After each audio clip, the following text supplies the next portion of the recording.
नमस्कार, स्वागत है आपका M with Rajendra YouTube channel पर। आज हम देखेंगे साइंस के इम्पोर्टेंट क्वेश्चन। तो आज का पहला सवाल है, पृथ्वी पर सबसे ज़्यादा मात्रा में पाए जाने वाला कार्बनिक पदार्थ बताइए। तो ये आपको पता होना चाहिए, सेल्यूलोज हो जाएगा इसका आंसर। क्वेश्चन नंबर 2, भोजन के दहन से उत्पन्न होती है। तो भोजन के दहन से ऊर्जा उत्पन्न होती है, कार्बन डाइऑक्साइड भी उत्पन्न होती है और पानी भी उत्पन्न होता है। तो इसका राइट आंसर होगा उपर्युक्त सभी। चलो हम आपको एक तरीका बता दे रहे सॉल्व करने का। यदि आपको पता नहीं हो तो आप मैक्सिमम पॉसिबिलिटी होती है कि उपर्युक्त सभी इसका आंसर होगा। यदि पता नहीं हो तभी ये लगाना, नहीं तो पता हो तो फिर नहीं करना ऐसा। तो उपर्युक्त सभी इसका right answer. Question number 3, haemoglobin का कार्य बताइए। तो इसका मतलब हीमोग्लोबिन क्या है? तो ये मानव रक्त में पाए जाने वाला पदार्थ है और इसी के कारण मानव रक्त रेड कलर का होता है। क्वेश्चन नंबर 4 को देखिए, पसीने का मुख्य उपयोग क्या है? तो ये शरीर के ताप को नियंत्रण रखने में मदद करता है, शरीर के जल की मात्रा को संतुलित करता है, विष पदार्थ को निकालता है और त्वचा के छिद्रों से जो छोटे छोटे छिद्र होते हैं उनसे गंदगी दूर करता है। यदि 5वें नंबर का ऑप्शन होता इन ये सभी, तो ये सभी इसका राइट आंसर होता, लेकिन उसने मुख्य उपयोग पूछा है तो मुख्य उपयोग हो जाएगा शरीर का ताप नियंत्रण रखना। क्वेश्चन नंबर 5 देख लेते हैं, निम्न में से कौन सा पहले नियत क्रमिकता को भंग करता है? तो इसको आपने 10वीं या 11वीं में पढ़ा होगा, यदि टीचर ने पढ़ाया होगा। मैक्सिमम टीचर इसको स्किप कर देते हैं, तो ये आपको पता होना चाहिए, निषेचित अंडा। क्वेश्चन नंबर 6, स्टार्च के जल अपघटन से सेल्यूलोज बनाने वाला एंजाइम। तो ये एंजाइम हो जाएगा एमाइलेज। क्वेश्चन नंबर नेक्स्ट 7 देखिए, निम्न में से कौन से परिवर्तन में एंजाइम ट्रिप्सिन उत्प्रेरक का कार्य करता है? तो ट्रिप्सिन क्या कार्य करता है, क्या उत्प्रेरक का कार्य करता है? तो प्रोटीन को पेप्टाइड में बदलना और प्रोटीन्स को एमिनो अम्ल में बदलना, एमिनो एसिड में बदलना। तो यदि इसका 5वां ऑप्शन होता कि 2 और 3 दोनों, तो 2 और 3 दोनों आंसर होता। चूँकि दोनों दिया नहीं है तो आप क्या बताइए, प्राथमिकता देना अमीनो अम्ल को। तो छोटे छोटे जो भोजन होता है उसका सबसे छोटा रूप है अमीनो अम्ल। नेक्स्ट क्वेश्चन देखते हैं 8, सागरीय खरपतवार किसका महत्वपूर्ण स्रोत है? तो ये स्रोत है किसका बताइए, आयोडीन का। तो ये अच्छा सोर्स है आयोडीन का। क्वेश्चन नंबर 9, वह रुधिर वाहिका कौन सी है जो हृदय में ऑक्सीजन जनित रुधिर लेकर आती है? रुधिर मतलब ब्लड, और O2 युक्त लाती है। तो O2 युक्त हार्ट में कौन लाती है? तो कोरोनरी आर्टरी, मतलब कोरोनरी धमनी। तो कोरोनरी धमनी इसका राइट आंसर हो जाएगा।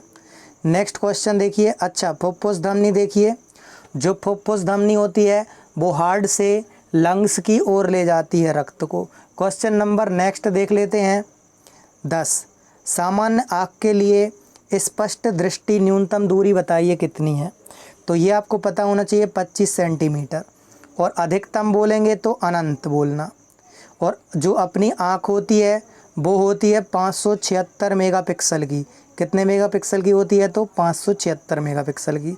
नेक्स्ट क्वेश्चन देख लेते हैं, क्वेश्चन नंबर 11, विद्युत हीटर की कुंडली कई बार पढ़ चुके होंगे आप, नाइक्रोम की बनी होती है। क्वेश्चन नंबर 12 देखिए, दैनिक जीवन में उपयोग होने वाला प्राथमिक सेल कौन सा होता है? तो ये होता है शुष्क सेल, और इसका डायग्राम भी बनाया होगा आपने बचपन में। क्वेश्चन नंबर 13 देखिए, फ्यूज तार की प्रकृति है। तो फ्यूज तार की प्रकृति कैसी होनी चाहिए? ज़्यादा प्रतिरोध का होना चाहिए और निम्न गलनांक का होना चाहिए, मतलब जल्दी से गल जाए और प्रतिरोध करे ज़्यादा। तो उच्च प्रतिरोध, निम्न गलनांक या द्रवणांक, मतलब उसमें से जब इलेक्ट्रिसिटी गुजरेगी तब उसमें यदि वो उच्च प्रतिरोध का होगा तो प्रतिरोध करके वो गल जाएगा, टूट जाएगा, तो उपकरण बच जाएंगे, टीवी, फ्रिज, कूलर, मशीन वगैरह। नेक्स्ट क्वेश्चन देखिए, क्वेश्चन नंबर 14, ये है इंटरेस्टिंग क्वेश्चन। जो ट्यूबलाइट होती है, अब तो खैर ज़्यादा चलती नहीं लेकिन क्वेश्चन आते हैं, ट्यूबलाइट में चोक का प्रयोजन निम्नलिखित में से कौन सा है? तो चोक का यूज़ क्यों करते हैं ये बताना है। करंट को बढ़ाना घटाना, या बोल्ट की क्षति को घटाना या बढ़ाना। तो करंट को ये घटाने का काम करता है। जब हम क्या बताइए ट्यूबलाइट को चालू करते हैं ना, तब उसमें करंट की मात्रा अधिक होती है, ज़्यादा करंट जाने लगता है, तो उसको कंट्रोल करने के लिए चोक लगाया जाता है, उसको घटाने के लिए। अब आजकल की जो ट्यूबलाइट हैं वो इनबिल्ड चोक की आने लगी हैं, अलग से नहीं लगाया जाता, पहले अलग से लगाते थे। क्वेश्चन नंबर 15, विद्युत चालक तार सामान्यतः किसका बना होता है? तो आपको बताना है इलेक्ट्रिसिटी वायर किसका बना होता है। तो ये सामान्यतः बना होता है, जनरली बना होता है तांबे का, अर्थात कॉपर का। अच्छा, अब क्वेश्चन आता है सबसे अच्छा चालक बताइए, गुड कंडक्टर ऑफ इलेक्ट्रिसिटी बताइए। तो ये हो जाएगा चांदी। दूसरे नंबर पे बोलेंगे तांबा, तीसरे नंबर पे एल्यूमिनियम। नेक्स्ट क्वेश्चन देख लेते हैं, क्वेश्चन नंबर 16, निम्नलिखित में से कौन सी धातु सबसे अधिक डक्टाइल है, अर्थात तन्य है, अर्थात खिंचने वाली है? तो ये आपको पता होना चाहिए, सोना। तो सोना सबसे ज़्यादा खिंचने वाली धातु है, जो कि क्या बताइए, जिसके पतले पतले तार और पतली पतली शीट बनाई जा सकती हैं। ठीक है, तो ये सोना जो 1 mg सोना है ना, इस 1 mg से आप 200 मीटर लंबा वायर बना सकते हैं, और 1 ग्राम से मात्र 1 ग्राम से 2 किलोमीटर लंबा वायर बना सकते हैं। और सोने का सिंबल होता है Au, और इसका परमाणु क्रमांक अर्थात एटॉमिक नंबर होता है 79। और 79 से बहुत सारे क्वेश्चन बनते हैं। 79 में संसद है, यदि आपने पॉलिटी पढ़ी हो तो।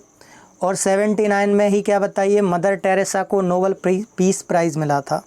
चलिए क्वेश्चन नंबर नेक्स्ट देखिए, गैलेना है लेड का, ऐसे याद करो, लेड गलेना, और लेड को बोलते हैं क्या बताइए, सीसा।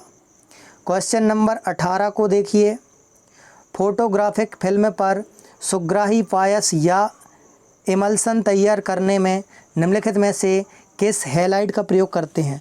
तो ये करते हैं सिल्वर ब्रोमाइड का, और सिल्वर आयोडाइड का करते हैं किस में, कृत्रिम बारिश में। तो सिल्वर ब्रोमाइड इसका राइट आंसर होगा। क्वेश्चन नंबर 19, सोल्डर मिश्र धातु है। तो सोल्डर सीसा और टिन की मिश्र धातु है। सीसा और टिन से बनती है सोल्डर, जो कि इलेक्ट्रिक जॉइंट बनाने के काम में आती है। नेक्स्ट क्वेश्चन देखिए, क्वेश्चन नंबर 20, रेलों के लिए पुल बनाने में किसका उपयोग करते हैं? तो ये उपयोग करते हैं इस्पात का। कभी कभी ऐसे क्वेश्चन आ जाते हैं थके हुए, और ये थके क्वेश्चन भी नहीं कर पाते हैं आप, गलती हो जाती है। तो लोहा नहीं लगाना, इस्पात लगाना। चलिए, तो आज के लिए इतने ही क्वेश्चन थे, बाकी के लिए मिलेंगे नेक्स्ट वीडियो में। तब तक के लिए धन्यवाद। जय हिंद, जय भारत।